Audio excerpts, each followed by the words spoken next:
Welcome to my channel. अस्सलामुअलैकुम। हमारा आज का बेबीज बॉयज़ नेम है मुरसिल। मुरसिल के इंग्लिश में स्पेल्स हैं MURSIL, मुरसिल।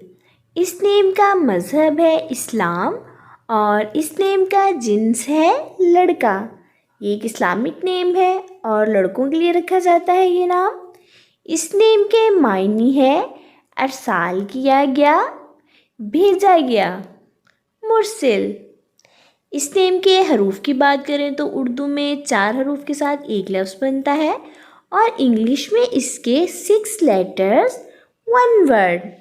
मुरसिल। इस नेम की तफसील है मुरसिल आफाक, मुरसिल इश्तियाक। इस तरह से हम ये नाम रख सकते हैं। आप भी अपने नाम का मायने जानने के लिए कमेंट्स में अपना नाम लिखें और मायने जानिए। एंड अपने नाम की स्पेशल वीडियो बनवाने के लिए भी आप मेरे कमेंट बॉक्स में अपना नाम कमेंट कर सकते हैं।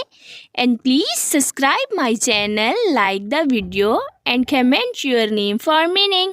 मिलते हैं नेक्स्ट वीडियो में। अपना ख्याल रखिएगा, दुआ में याद रखिएगा। अल्लाह हाफिज़।